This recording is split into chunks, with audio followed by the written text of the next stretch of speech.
baolinfo.net moo leen di jox ay xibaar yu gaaw te wóor ay journalistes yu xarañ te mën seen liggéey.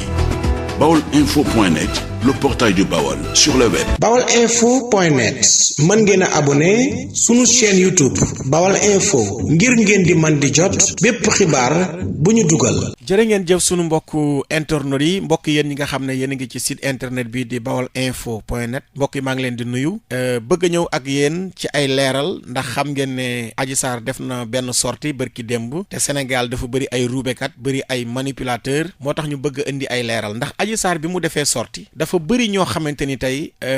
ay nitu yoon lañ maanaam ñoo xamante ne ay professeur droit ay étudiant deuxième année ñëpp méngoo nañ d'accord si ne Adji Sarr dafa violer li nga xam ne mooy secret de l'instruction te ma ngi ko violé ci kanamu avocat loolu yoon daf koy tere liñ ci bëgg a leeral mooy ñu bari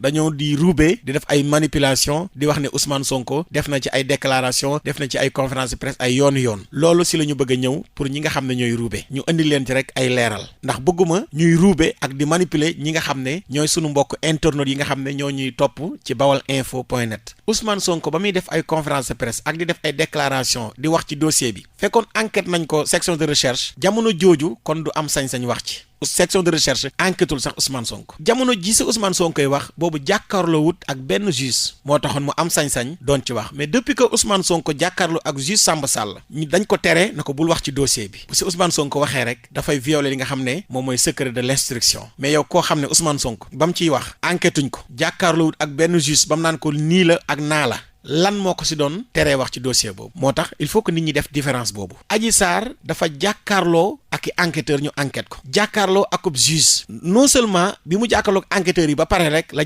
Adji Sarr noppi woon a amati sañ-sañ wax ci bi mu jàkkaarloo ak juge bi ñu tere ko na ko bul wax ci mbir mi la si noppi woon a am sañ-sañ wax ci fi mu ne nii Ousmane Sonko amatul sañ-sañ wax ci dossier bi Ndeye Khady Ndiaye doon na wax ci dossier bi ay jamono moom da doon violé moom tam li nga xam ne tey moom mooy enquête bi ndax Ndeye Khady Ndiaye bi ñu ko enquêté rek amututoon sañ-sañ moom tam di wax ci mbir mi ndax Ndeye Khady Ndiaye génn na ay yoon wax ci te jamono jooju fekk nañu enquête ko ba pare secret de l'instruction fi mu ne nii dañoo gis ne ma ngi ñàkk valeur am ci Sénégal te loolu baaxul ci justice professeur Iba Barry Camara yëkkati na ay kàddu nee na lii nga xamante ni tey kii def na ko Adji Sarr ci kanamu avocat am ki nga xam ne mooy doyen des juges Samba Sall war na ko mën a jubbanti ci mbir moomu mais li ñu bëgg a leeral aussi sunu mbokku internautes yi mooy secret de l'instruction enquêteur bi moo xam policier bi la moo xam gendarme bi la dañ koy tere mu wax ci enquête bi avocat yi dañ leen tere ñu wax ci mbir mi magistrat yi dañ leen di tere ñu wax ci enquête bi ak dossier bi tant que demuñu tribunal capitaine Seydina Omar Touré mi nga xam ne moom génn ci média yi wax ci li mu enquête moom tim wàcc na yoon ndax Ndeye Khady Ndiaye bi mu demee ci juge bi daf ko na ko dossier bi bul ci waxati bul jokkoog Ousmane Sonko bul jokkoog Adji Sarr bi mu demee ci juge bi loolu la ko juge bi wax bul waxati ci dossier bi Ousmane Sonko bi mu demee juge bi dane ko bul wax ci dossier bi kon ñoom ñëpp dañ leen a tere ñu wax ci dossier bi tere ko sax ñi nga xamante ni tey ñooy avocat yi sax ñoom tim ci seen déontologie rek amatuñ sañ-sañ di wax ci mbir mi tant que demuñu fi nga xamante ni tey moom mooy ca tribunal tey avocat yi Ousmane Sonko bu ñu demee bay atte des ci dañuy am sañ-sañ laaj juge yi procès verbal enquête bi ñu def ci Adji Sarr ñoom dañuy am sañ-sañ laaj procès verbal boobu noonu maanaam laaj li Adji Sarr wax avocat Adji Sarr tamit dañuy am sañ-sañ ñoom tamit laaj li nga xam ne mooy enquête bi ñu def ci ki nga xamante ne mooy Ousmane Sonko ndax Ousmane Sonko dégloo guñ ko ci fond dossier bi buñ ko dégloo ci fond dossier bi dem ba àtte des ci avocat Adji Sarr dañuy laaj li Ousmane Sonko wax pour xoolal ko seen bopp avocat Ousmane Sonko tamit dañuy am sañ-sañ laaj àttekat bi li Adji Sarr wax boobaa rek la si ñoom di am sañ-sañ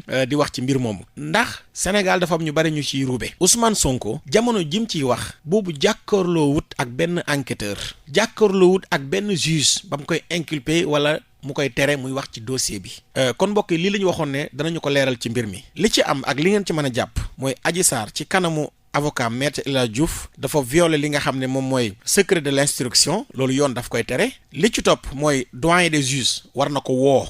teg ko ci yoon rappeler ko à l'ordre beneen bi mooy Ousmane Sonko jamono jami wax ci dossier bi boobu kenn terewu ko woon ndax jàkkaarloo wut ak enquêteur jàkkaarloo wut ak koo xam ne ab juge la ba mu koy déglu naan ko bul ci wax ak def naa la